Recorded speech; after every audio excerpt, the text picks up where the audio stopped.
الحمد لله رب العالمين والصلاة والسلام على سيد الأنبياء والمرسلين وعلى آله وأصحابه أجمعين أما بعد فأعوذ بالله من الشيطان الرجيم بسم الله الرحمن الرحيم قل هو الله أحد صدق الله العلي العظيم وصدق رسوله النبي الأمين المختار الكريم الرؤوف الرحيم۔ انتہائی احترام و عقیدت کے ساتھ حضور سید المرسلین خاتم الانبیاء شفیع المذنبین رحمت للعالمین خاتم المعصومین راحت العاشقین صلی اللہ تعالی علیہ وآلہ واصحابہ وبارک وسلم کی بارگاہ میں اپنی غلامی کا ثبوت دیں، اور جس طریقے سے میں پڑھا ہوں میرے ساتھ مل کر حضور دل کے ساتھ نذرانہ محبت پیش کریں۔ الصلاۃ والسلام علیک یا رسول اللہ، الصلاۃ والسلام علیک یا حبیب اللہ، الصلاۃ والسلام علیک یا نبی اللہ، وعلی آلک واصحابک یا نور اللہ، صلی اللہ تعالی علیہ وسلم۔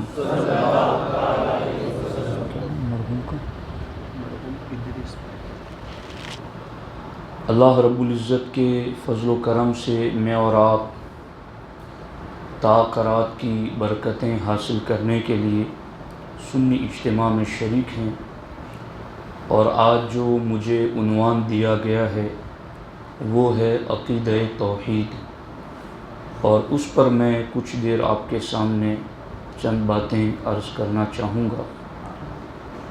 ابھی نماز تراویح کے بعد جناب مرحوم محمد ادریس بھائی کی نماز جنازہ ہوئی، ان کی تدفین ہوئی۔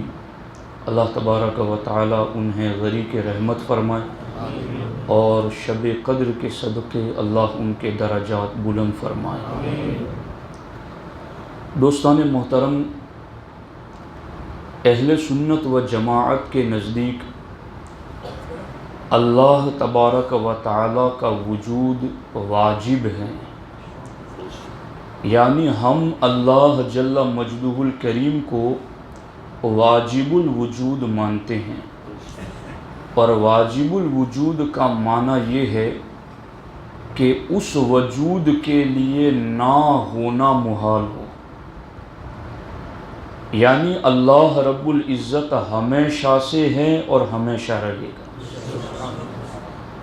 اس کی ذات کی کوئی ابتدا کوئی انتہا نہیں، وہ ہمیشہ سے ہے، ہمیشہ رہے گا۔ اسی لیے ہمارے صوفیہ باضابطہ اللہ کے ذکر میں اس جملے کو کثرت سے دہرایا کرتے تھے، لا موجود الا اللہ۔ اس کا مطلب یہی ہے کہ حقیقی وجود جو ہمیشہ سے اور ہمیشہ رہے گا وہ صرف رب العالمین کا ہے۔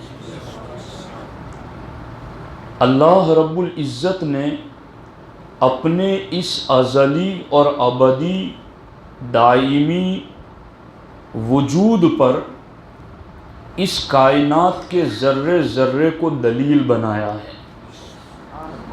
کائنات کا ذرہ ذرہ اللہ تبارک و تعالی کے وجود پر دلیل ہے۔ ادھر اللہ تبارک و تعالی نے کائنات کے تمام ذرات میں اپنے وجود پر دلیل رکھی، اور دوسری طرف اللہ تبارک و تعالی نے انسان کو نور عقل بھی عطا فرمایا، تاکہ وہ اپنی عقل کی روشنی میں ان دلائل کے ذریعہ دلائل والے رب کی معرفت حاصل کر سکیں، ان نشانیوں میں عقل کے ذریعہ غور و فکر کریں، اور ان نشانیوں کے ذریعہ نشانیوں والے رب کی پہچان حاصل کر سکیں۔ اور کرم بالائے کرم اس رب کا یہ ہوا کہ اس رب نے ہماری عقل کو بھی بے لگام نہیں چھوڑا، بلکہ ہماری عقل کی رہنمائی کے لیے بھی اس رب نے انبیاء کرام کا سلسلہ جاری فرمایا۔ کم و بیش 1,24,000 انبیاء کرام اس زمین پر اللہ کی معرفت بتانے کے لیے آئے، اللہ کا وجود بتانے کے لیے آئے۔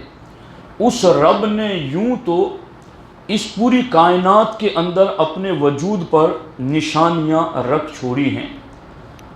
حضرت شیخ سعدی رحمۃ اللہ تعالی علیہ فرماتے ہیں، ہر گیا ہے کہ می روید وحدہ لا شریک می گوید، کہ زمین سے اگنے والا ہر ذرہ اور زمین سے اگنے والی ہر بالی یہ وحدہ لا شریک کی گواہی دیتی ہے۔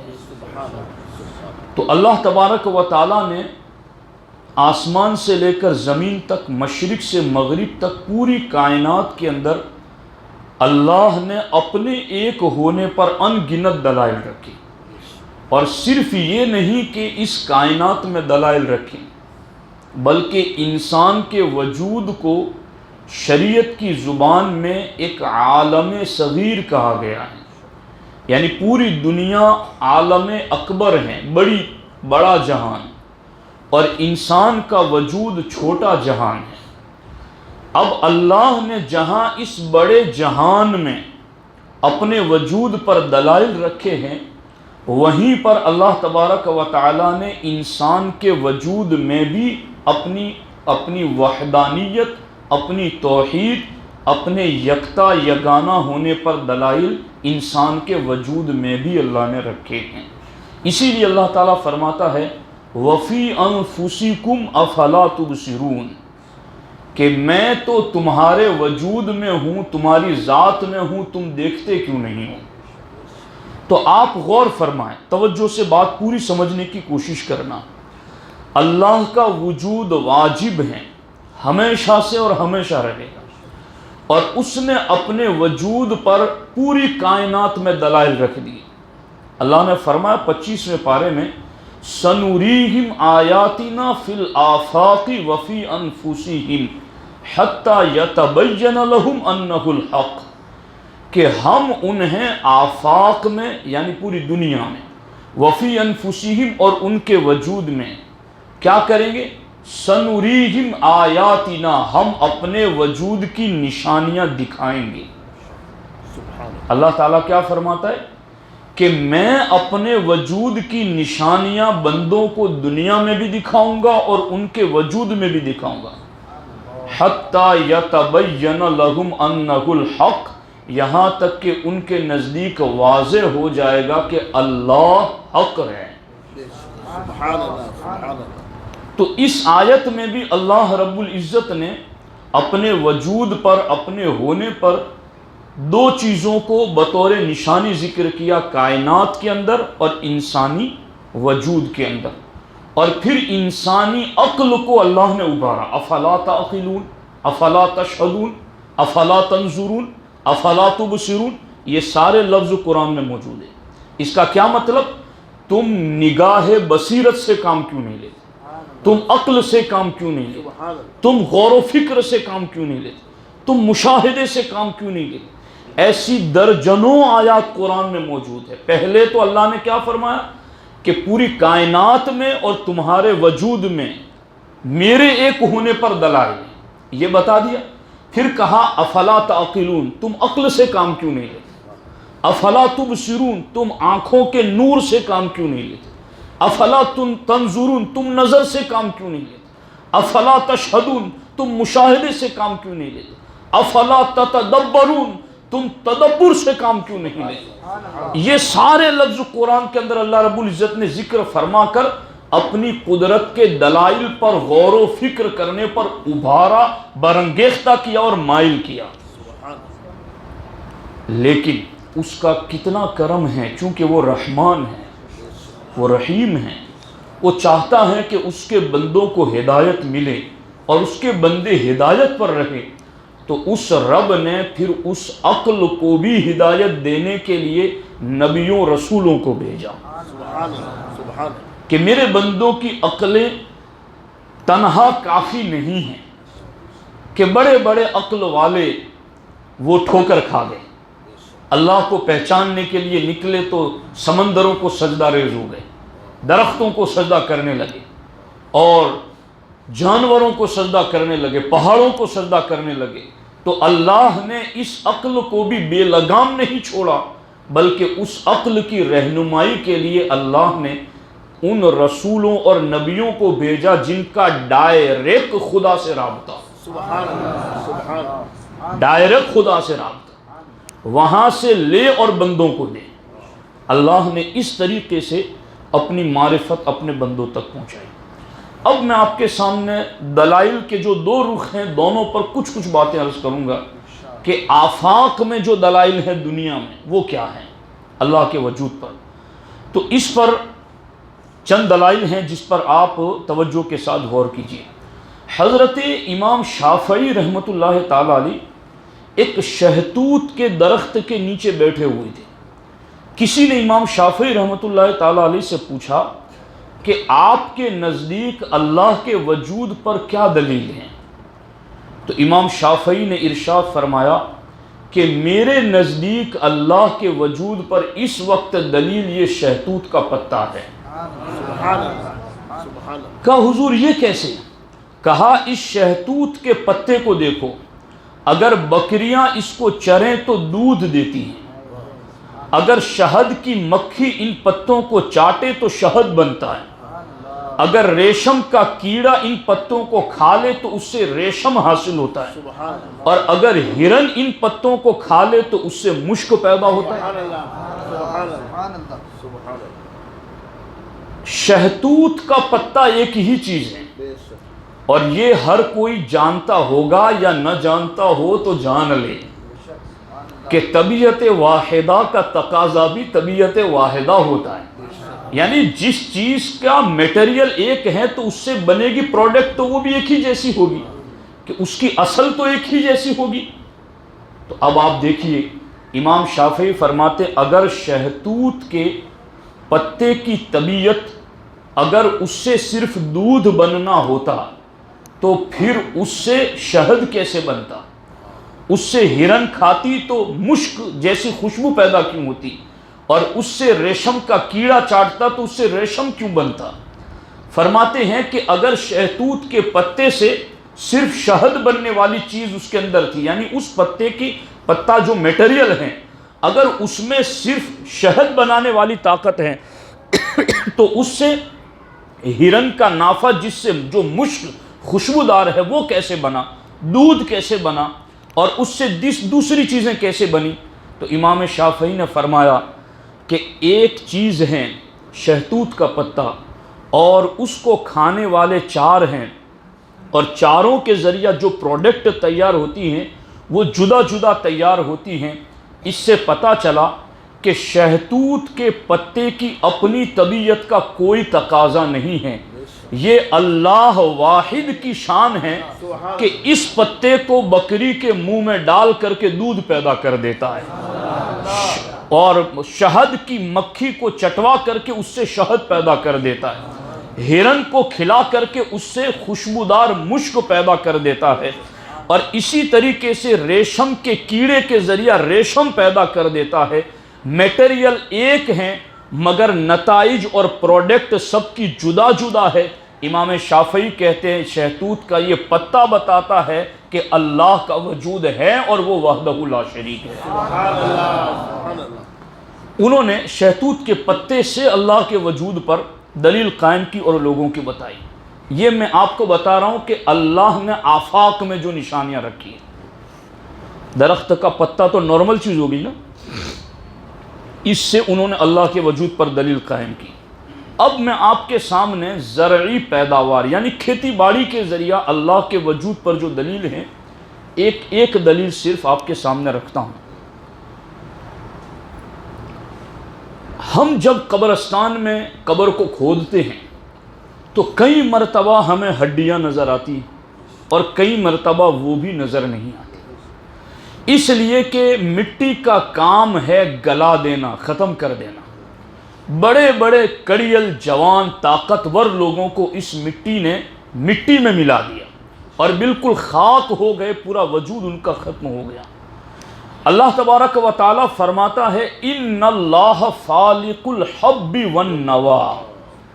اللہ تعالیٰ فرماتا ہے کسان جب دانہ لے کر کے کھیت میں جاتا ہے، جب وہ دانہ ڈالتا ہے تو مجھے بتاؤ کیا کسان دیکھ دیکھ کے دانہ ڈالتا ہے کہ کون سا سیدھا پڑتا ہے کون سا الٹا پڑتا ہے؟ آج تک کسی کسان نے اس طریقے سے ڈالے ہیں دانے؟ وہ مٹھی بند ڈالتا چلا جاتا ہے۔ ان گرنے والے دانوں کو گرتے ہی سیدھا کون کرتا ہے؟ سبحان اللہ، سبحان اللہ۔ اللہ تبارک و تعالیٰ فرماتا ہے ان اللہ فالق الحب، کہ جوان اور کوئی انسان دب جائے تو وہ مٹی میں ختم ہو جاتا ہے، مگر یہ چھوٹا سا دانہ مٹی کے نیچے دب جاتا ہے۔ مگر اللہ فرماتا ہے کون ہیں جو اس مٹی، جو 1 کلو 2 کلو مٹی اس ہلکے سے دانے کے اوپر پڑی ہوئی ہے، مگر وہ کون سی طاقت ہے کہ وہ ہلکا سا بیج اس مٹی کو پھاڑ کے باہر آ جاتا ہے؟ رب فرماتا ان اللہ فالق الحب والنوا، وہ اللہ ہے جو بیج کو پھاڑ کر کے تناور درخت بنا دیتا ہے۔ سبحان اللہ، سبحان اللہ۔ تو یہ اللہ کے وجود پر ایک دلیل ہے۔ اب اس پر قرآن مجید میں اللہ جل مجدہ الکریم نے ارشاد فرمایا سورہ واقعہ میں افرأیتم ما تحرسون، بھلا بتاؤ تو صحیح کہ تم جو کچھ زمین میں بیج بو کر آتے ہو، انتم تزرعونہ ام نحن الزارعون، کیا تم اسے اگاتے ہو یا ہم اسے اگاتے ہیں؟ یا اللہ کی قدرت کا تنتنا دیکھو، شان قدرت اور کبریائی کا جلال دیکھو۔ رب فرماتا انتم تزرعون، تم اسے اگاتے ہو، ام نحن الزارعون، یا ہم اسے اگاتے ہیں۔ اب اللہ نے فرمایا لو نشاء لجعلناہ حطاما، اگر ہم چاہتے تو اس سب کو ملیا میٹ کر دیتے، فظلتم تفکہون، اور تم ہاتھوں کی ہتھیلیاں مسلتے رہ جاتے، کچھ نہ ہوتا۔ انا لمغرمون بل نحن محرومون، اور پھر تم یہ کہتے کہ یہ تو اچانک آفت آ گئی اور ہم محروم ہو گئے۔ اللہ تعالیٰ فرماتا ہے ہم چاہتے تو یہ بھی کر دیتے، مگر تم ہماری قدرت کو دیکھو کہ بیج ڈال کر کے تم آتے ہو، مگر اس بیج کو اگانے کے لیے بارش کون اتارتا ہے؟ اس بیج کو طاقت دینے کے لیے سورج کون نکالتا ہے؟ اس بیج کو پروان چڑھانے کے لیے ہواؤں کو کون بھیجتا ہے؟ اس بیج کی حفاظت کے لیے جراثیم کو کون مارتا ہے؟ اللہ فرماتا اب مجھے بتاؤ اانتم تزرعونہ ام نحن الزارعون، اس بیج کو ڈال کر کے تم تو چلے آتے ہو، تم اس بیج کو نہیں اگاتے، بیج کو اگانے والی ذات اللہ وحدہ لا شریک کی ہے۔ تو ایک ایک دانے کا اگنا اللہ کے وجود پر دلیل ہے، ایک ایک درخت کا پیدا ہونا اللہ کے وجود پر دلیل ہے۔ اللہ تبارک و تعالیٰ نے خود یہ دلیل ذکر کی۔ 2 دلیلیں ہوئی آفاق کے حوالے سے۔ تیسری دلیل اللہ جل مجدہ الکریم نے اس کو بھی قرآن مجید میں ذکر فرمایا کہ یہ جانوروں کو دیکھ لو، وَإِنَّ لَكُمْ فِي الْأَنْعَامِ لَعِبْرَةً، ان جانوروں کو دیکھ لو، ان میں بھی تمہارے لیے غور و فکر کی جگہ ہے، ان جانوروں میں بھی تمہارے لیے غور و فکر کی جگہ ہے۔ کیا؟ نسقیکم مما فی بطونہ من بین فرث ودم لبنا خالصا سائغا للشاربین۔ اللہ تعالیٰ فرماتا ہے یہ جانور کے پیٹ میں جو دودھ ہے، اور وہ دودھ کیسا ہے؟ خالصا سائغا للشاربین، خالص دودھ، خالص، اس میں کوئی ملاوٹ نہیں۔ کس چیز کی ملاوٹ نہیں؟ حالانکہ وہ دودھ کہاں بنتا ہے؟ من بین فرث ودم، ایک طرف گوبر ہے پیٹ میں، دوسری طرف خون ہے پیٹ کے اندر، یہ دونوں نجس چیزیں پیٹ میں اس کے ساتھ ساتھ دوڑتی ہیں۔ اللہ فرماتا خالصاً، پھر بھی اس جگہ سے خالص دودھ جس میں نہ نجاست کا کوئی اثر اور بو ہے، نہ خون کا کوئی اثر اور بو ہے۔ رب فرماتا ہے وہ کون سی طاقت ہے جو ایسی جگہ سے خالص دودھ کو نکال کر لاتی ہے وہ اللہ وحدہ لا شریک ذات ہے۔ سبحان اللہ۔ یہ اللہ تبارک و تعالی نے اپنے وجود پر بطور دلیل قرآن مجید میں ذکر فرمایا۔ اب اس سلسلے کے اندر اور بھی آگے آپ چلے جائیں، پانی کے حوالے سے اللہ رب العزت نے قرآن مجید میں فرمایا افرأیتم الماء الذی تشربون اانتم انزلتموہ من المزن ام نحن المنزلون۔ اللہ تعالیٰ فرماتا افرأیتم، بھلا بتاؤ تو صحیح، جس پانی کو تم پیتے ہو کیا بادلوں سے ان پانی کو تم نے اتارا ہے یا ہم نے اتارا ہے؟ سبحان اللہ۔ تم نے اتارا یا ہم نے اتارا؟ لو نشاء لجعلناہ اجاجا، اگر ہم چاہتے تو وہ پانی سارے کا سارا کھاری ہو جاتا، بے شک۔ سارے کا سارا کھاری ہو جاتا۔ فلولا تشکرون، تو تم شکر گزار کیوں نہیں بنتے؟ اب قرآن میں سورہ تبارک میں بھی فرمایا افرأیتم ان اصبح ماؤکم غورا فمن یأتیکم بماء معین، یعنی یہ تو ادھر آسمان سے اترنے والے کا کہا کہ تم نے اتارا کہ ہم نے اتارا، ہم چاہتے تو سارا خالی کر دیتے تو تمہارا کیا ہوتا۔ اب دوسری جگہ اللہ تعالیٰ نے فرمایا افرأیتم ان اصبح ماؤکم غورا فمن یأتیکم بماء معین، اگر اللہ تعالیٰ زمین کے پانی کو نیچے گہرائی میں ہی دھسا دے تو کون ہے جو تمہیں پانی لا کے دے گا؟ یعنی میں ان دلیلوں کو آج آپ کے ذہن و دماغ کے سامنے رکھ رہا ہوں جن کو روز تم برتتے ہو، جن سے روزانہ کا تمہارا تعلق ہے، وہ دلائل میں ڈسکس نہیں کر رہا ہوں جن کو سمجھنے میں تمہیں دقت ہو کہ یہ آسان دلائل ہے۔ رب فرماتا ہے بیج تم ڈال کے آتے ہو، اگاتا کون ہے؟ پانی آسمانوں سے برساتا کون ہے؟ زمین میں اگر رب بالکل تہ کے اندر پانی کو لے جائے تو تمہیں پانی لا کے دے گا کون؟ اللہ رب العزت نے ان ساری چیزوں کو اپنے وجود پر دلیل کے طور پر قرار دیا، پھر رب نے انسانی وجود پر بھی کلام فرمایا۔ اللہ جل مجدہ الکریم نے ارشاد فرمایا، یہ 20ویں پارے میں بھی آپ اس کے ابتدائی رکوع میں پڑھ سکتے ہیں، دیکھ سکتے ہیں۔ اللہ تبارک و تعالیٰ نے فرمایا کہ وہ اللہ ہے جس نے انسان کو ایک نطفے سے پیدا کیا اور پھر اس نطفے کو اللہ نے خون میں بدل دیا، پھر اس خون کو اللہ نے جمے ہوئے گوشت کے ٹکڑے میں بدل دیا، پھر اس گوشت کے ٹکڑے میں رب نے ہڈیاں پیدا کی، فَكَسَوْنَ الْعِظَامَ لَحْمًا، پھر ان ہڈیوں کے اوپر اللہ تعالیٰ نے گوشت کو پہنایا، ثُمَّ أَنشَأْنَاهُ خَلْقًا آخر، اور جب یہ مراحل گزر چکے تو ہم نے پھر روح ماں کے پیٹ ہی میں ڈال دی۔ سبحان اللہ، سبحان اللہ۔ اللہ تعالیٰ نے یہ بھی فرمایا فی ظلمات ثلاث، کہ ماں کے پیٹ میں بچہ 3 جھلیوں میں 3 پردوں میں ہوتا ہے، یعنی ماں اگر ادھر سوئے اور ادھر سوئے، وہ بچہ اتنا نرم و نازک ہوتا ہے، تو اللہ تبارک و تعالیٰ نے اس بچے کے ارد گرد پانی پیدا کیا ہے پیٹ کے اندر اور 3 جھلیوں کے اندر۔ نہیں کبھی کبھی ولادت کے وقت ڈاکٹر کہتے ہیں کہ پانی کم ہے یا پانی نکل گیا ہے اس لیے بچے کو تکلیف ہوگی، اللہ تبارک و تعالیٰ فرماتا ہے تمہارے بچے کی پرورش کے لیے، اس کی حفاظت کے لیے ماں کے پیٹ میں 3 جھلیوں میں پانی کس نے پیدا کیا ہے؟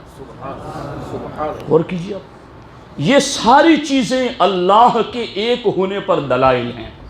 اب دوستان محترم، میں زیادہ دیر تک ان دلائل کی سیر کراتا رہوں آپ کو، میں ایک بڑی دلیل کی طرف اب آپ کی توجہ لے جانا چاہتا ہوں، اور یہ جو میں بات اب کر رہا ہوں حضرت امام اعظم کی بات سنا کر پھر اس بڑی دلیل کی طرف۔ حضرت امام اعظم کا ایک دہریہ کے ساتھ، دہریہ مانے ناسٹک، ایتھسٹ، اللہ کے وجود کا انکار کرنے والا، تو میرے اس پر بھی کئی بیانات ہیں ایتھیزم پر، وہ ہمارے چینل پر ہے ہیرا اسلامک جمبو سر پر، آپ سنیے۔ ایتھیزم کا فتنہ بھی آپ بڑی تیزی سے پھیل رہا ہے، چونکہ دین کا علم کم ہے اور لوگ غیر مسلموں کو زیادہ سننے کے عادی ہو گئے ہیں، تو پھر وہاں سے جو ذہن میں باتیں آتی ہیں پھر ان کے اندر اس طرح کی سوچ پیدا ہوتی ہیں۔ تو ایک دہریہ اللہ کے وجود کا منکر، اس کا امام اعظم سے مناظرہ طے ہوا، ایک مقررہ میدان مناظرہ میں پہنچنا تھا، امام اعظم ابو حنیفہ رضی اللہ تعالیٰ عنہ کا جو وقت تھا اس سے آپ تھوڑا لیٹ پہنچی، تو اس نے کہا کہ بہت لیٹ آئے، کیا ہوا؟ امام اعظم نے کہا کہ اگر میں تمہیں یوں کہوں تو کیا تم میری بات مان لو گے کہ میں جب سمندر کے کنارے سے گزر رہا تھا تو میں نے دیکھا کہ ایک درخت خود بخود کٹ گیا اور کٹ کر کے خود بخود اس کے تختے بن گئے، اور پھر میں کیا دیکھتا ہوں کہ تختے خود بخود ایک دوسرے سے جڑ گئے اور جڑ کر کے خود بخود ایک خوبصورت کشتی بن گئی، اور پھر خود بخود ایک کنارے سے دوسرے کنارے چلنے لگی اور اپنے اندر سمندر سے گزرنے والوں کو بٹھاتی بھی اور اس سے کرایہ بھی وصول کرتی۔ وہ دہریہ اتنی بات سن کر کے کہا مار کر ہنسنے لگا، اور اس نے کہا کہ ابو حنیفہ ہم نے تو سنا تھا کہ تم بڑے عقل مند ہو، تو ایسا بھی جھوٹ بولتے ہو کہ کوئی درخت خود بخود کٹے، خود بخود تختے بن جائے، خود بخود جڑ جائیں، کشتی بن جائے اور خود بخود چلے اور پیسنجرز کو بٹھائے بھی، اتارے بھی، وصول بھی کرے کرایہ، یہ کیسے ہو سکتا ہے؟ تو امام اعظم ابو حنیفہ نے فوراً پلٹتے ہوئے جواب دیا کہ جب ایک درخت خود بخود کٹ نہیں سکتا، خود بخود تختے بن نہیں سکتے، خود بخود کشتی تیار نہیں ہو سکتی اور خود بخود چلیں اور کرایہ وصول نہیں کر سکتی، تو جب ایک کشتی کا نظام خود بخود نہیں چلتا تو اس پوری کائنات کا نظام بھی ایک رب کے بغیر کیسے چل سکتا ہے؟ آپ نے اس پر یہ دلیل پیش کی۔ دوستان محترم، اب بالکل متوجہ ہو جائیں، گفتگو کا آخری حصہ اور بہت اہم موڑ پر میں آپ کو لے کے آیا ہوں۔ اللہ تعالیٰ نے فرمایا کہ اللہ کا وجود ازلی ابدی واجب الوجود ہمیشہ سے اور ہمیشہ رہے گا، اور اس رب نے کائنات کے اندر اور انسان کے وجود میں اپنے دلائل رکھے ہیں۔ اب ان دلائل میں سے چند میں نے آپ کو بتائیں، لیکن کیا آپ جانتے ہیں کہ اللہ کے وجود پر دلیلوں میں سب سے بڑی دلیل کون سی ہے؟ اللہ کے وجود پر جو دلائل ہیں ان دلائل میں سب سے عظیم دلیل کون سی ہے؟ اللہ تعالیٰ نے قرآن میں جتنی بھی دلیلیں ذکر کی ہیں نا، ان ساری دلیلوں کے لیے لفظ آیا ہے آیات، آیات، نشانیاں اللہ کے وجود پر۔ لیکن ایک نشانی اللہ کے وجود پر ایسی ہے جس کو آیت نہیں کہا، برہان کہا ہے۔ قد جاءکم برہان من ربکم، اے لوگو تمہارے طرف تمہارے رب کی بارگاہ سے برہان آ گئی۔ برہان اس دلیل کو کہتے ہیں جس کو کوئی توڑنا چاہے تو توڑ نہ سکے، جس میں کوئی کمی نکالنا چاہے تو کمی نہ نکال سکے۔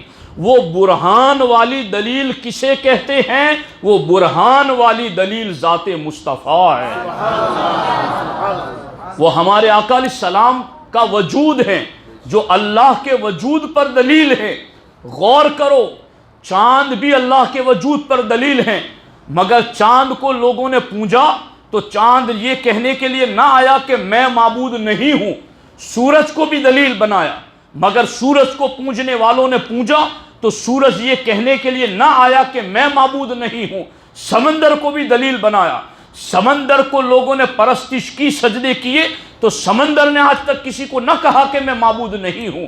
درختوں کو دلیل بنایا، شجر و حجر کو دلیل بنایا، رات دن کو دلیل بنایا، شمس و قمر کو دلیل بنایا، شمال جنوب کو دلیل بنایا، ساری کائنات کو، نجوم، کواکب، ستارے، سیارے، سب کو اللہ نے اپنے وجود پر دلیل بنایا، اور ان سب کو پوجنے والے پوجتے رہے، مگر ان دلیلوں میں سے کسی بھی دلیل نے یہ نہیں کہا کہ میں رب نہیں ہوں، مگر محمد کریم اللہ کی وہ دلیل ہے جسے دلیل ناطق کہا جاتا ہے۔ دلیل ناطق کہا جاتا ہے، یعنی اللہ کی وہ دلیل جو بول رہی ہے۔ جب صحابہ نے کہا حضور قیصر و کسریٰ کے لوگ اپنے شاہوں کو سجدہ کرتے ہیں، ہم آپ کو سجدہ کیوں نہ کریں؟ سرکار نے فرمایا سجدہ صرف وحدہ لا شریک ہو۔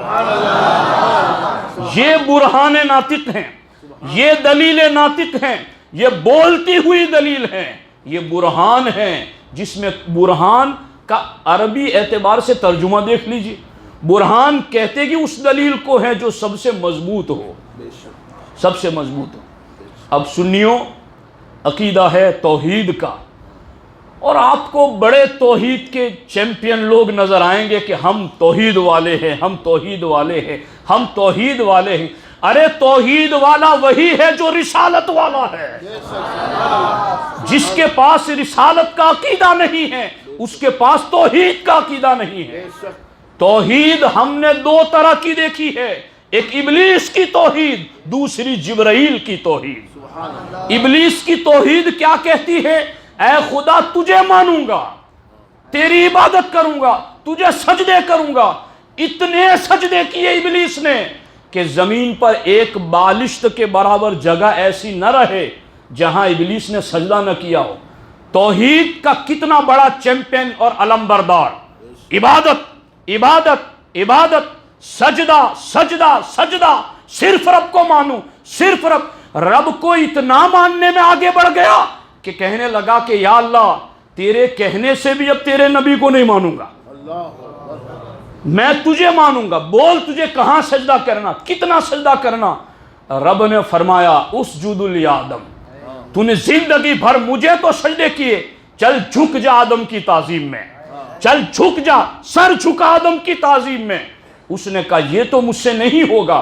رب نے فرمایا کیوں نہیں ہوگا؟ کہا میں ان سے بہتر ہوں۔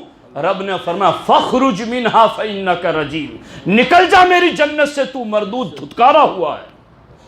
غور کرو آپ، اب آج بھی ایسے توحید والے آپ کو نظر آئیں گے، انہیں کہو کہ سجدے کریں، خوب کریں گے، داڑھی رکھو تو وہاں تک بڑھا دیں گے جہاں تک کی اجازت بھی نہیں ہے، سجدے اتنے کریں گے کہ پیشانیوں پر داغ لگ جائے، اور اتنے قرآن پڑھیں گے اور اتنے گنگنا کر کے ان کی نغمگی پر لوگ فریفتہ ہو جائے، اتنا سب کچھ اللہ کو ماننے کی بات کریں گے، مگر ان سے کہو کہ تو 2 گھنٹے تلاوت تو کرتا ہے، 2 گھنٹے نماز تو پڑھتا ہے، ذرا 5 منٹ ہاتھ باندھ کے نبی کو سلام بھی پڑھ لے، ذرا ایک مرتبہ نام محمد پر اپنے انگوٹھوں کو بھی چوم لیں، ذرا ایک مرتبہ اپنے نبی کو یا کہہ کر یا نبی سلام علیکہ پکار کے دیکھ لیں، کبھی اپنے نبی کا وسیلہ لے لیں، کبھی اپنے نبی کو اس طرح کر لیں، تو وہ یہی بات کہے گا ابلیس والی کہ اے اللہ کو ماننے والی بات کرو، کتنا ماننا ہے اللہ کو یہ بتاؤ، میں اللہ کے علاوہ کسی کو نہیں مانتا۔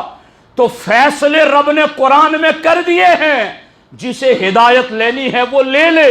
رب نے قرآن کے اندر فرما دیا پوری کائنات میں میرے وجود پر دلائل ہے، مگر محمد عربی جیسی کوئی دلیل نہیں ہے، سب سے مضبوط دلیل ہے۔ اور اب میں آپ کو ایک لوجیکل بات، چونکہ ساری باتیں لوجیکل ہے، مگر یہ بات جو آپ کے ذہن میں جلد آ سکتی ہے وہ سمجھاؤں۔ اگر 2 فریق کا کوئی کورٹ میں مقدمہ آ جائے کہ فلاں نے فلاں کے ساتھ زیادتی کی ہے، تو دونوں طرف کے وکیل دعوے پر ڈسکس نہیں کرتے، دلیل پر ڈسکس کرتے، دلیل کو اگر توڑ دے تو پھر دعویٰ خود بخود ختم ہو جاتا ہے۔ کسی نے کہا کہ فلاں نے میرے بھائی کو قتل کیا ہے، کہا گواہ کہاں ہے؟ کہا یہ گواہ ہے۔ اب اس گواہ پر ڈسکس ہوگی کہ یہ جب قتل ہوا تھا تب تم کہاں تھے؟ وہ کہے گا کہ میں تو جمبو سر میں نہیں تھا، بھڑوچ میں تھا۔ کہا پھر تم سیدھے رستے سے باہر نکل جاؤ، تمہارا کوئی کام نہیں ہے۔ اگر وہاں تھے تو کدھر دیکھ رہے تھے؟ اگر وہ قتل ہو چکا اس کے بعد تم نے دیکھا یا قتل کرتے ہوئے تم نے دیکھا؟ یہ ساری ڈسکس دعویٰ پر نہیں دلیل پر ہوتی ہے، اور دلیل جس کی کمزور ہو جاتی ہے اس کا دعویٰ خود بخود کمزور ہو جاتا ہے۔ کلمہ طیبہ پڑھنے والے مسلمانوں ذرا غور تو کرو کہ اس کلمہ طیبہ میں رات دن پڑھتے ہو لا الہ الا اللہ، لا الہ الا اللہ، لا الہ الا اللہ، اللہ کے علاوہ کوئی معبود نہیں، اس دعوے کی دلیل کیا ہے؟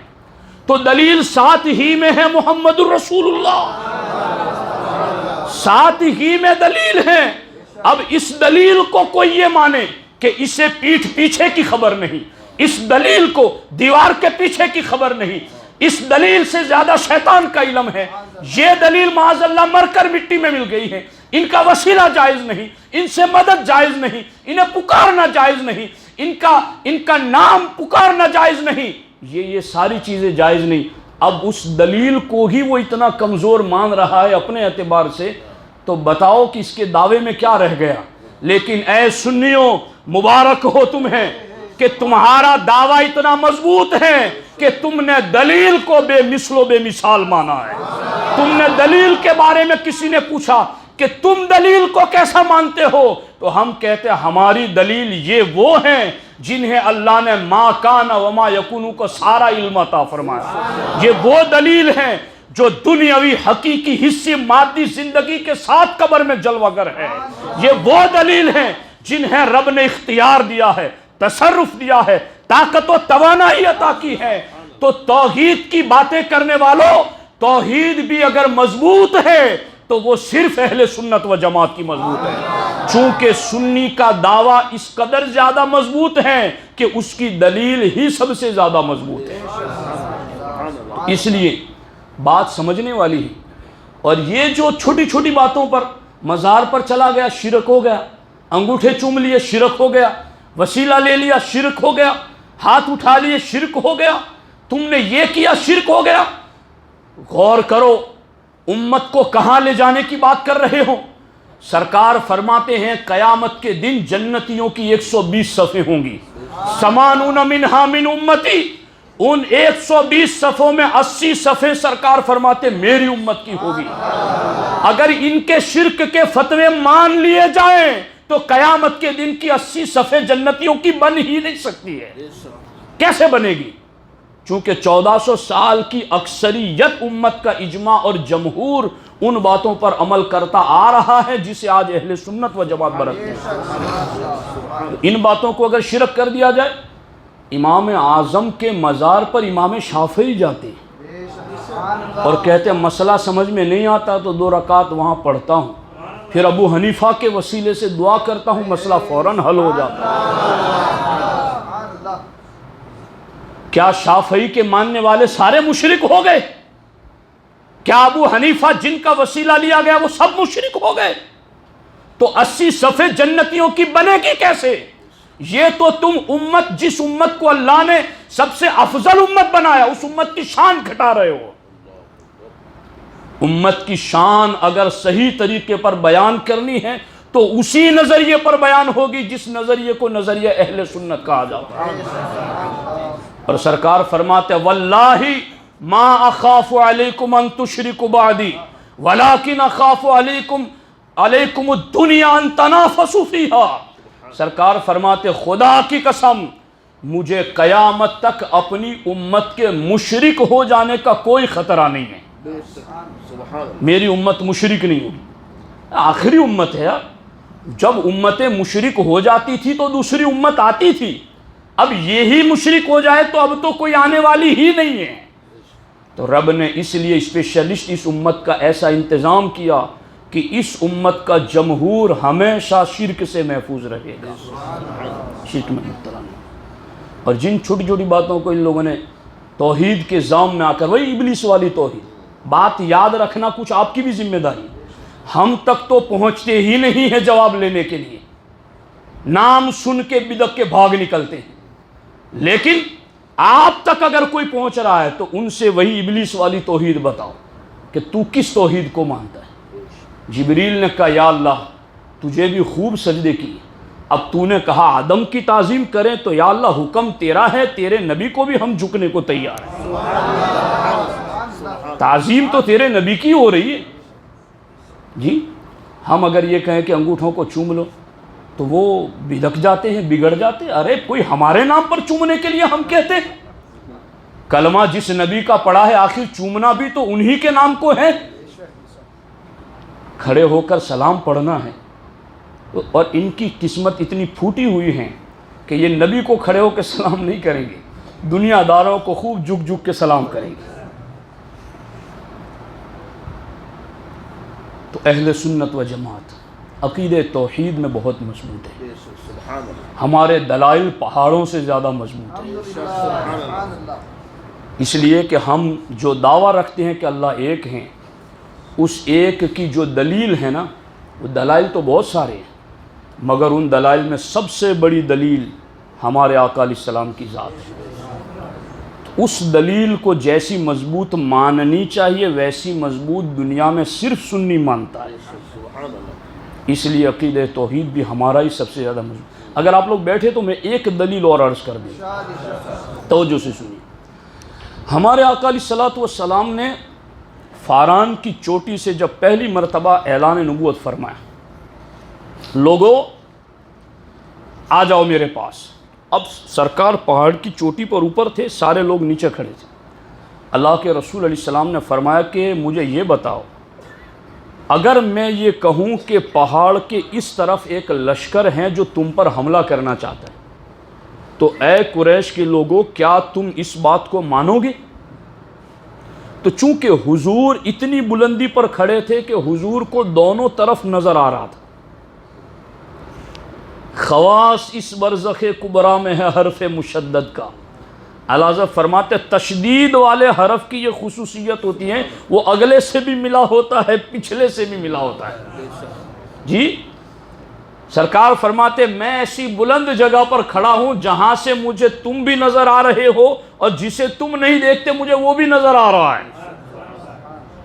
اللہ اکبر, اللہ اکبر, اللہ اکبر, مجھے وہ بھی نظر آ رہا ہے. کہا اگر میں یہ کہوں کہ ادھر سے کوئی لشکر ہے جو تم پر حملہ کرنا چاہتا ہے تو مانو گے میری بات؟ ساروں نے کہا کہ ہم نے آج تک آپ کا جب بھی تجربہ کیا اور دیکھا تو صادق الوعد الامین ہی پایا. آپ کو سچا اور امانتدار پر آپ کہیں گے تو ہم کیوں نہیں مانیں گے؟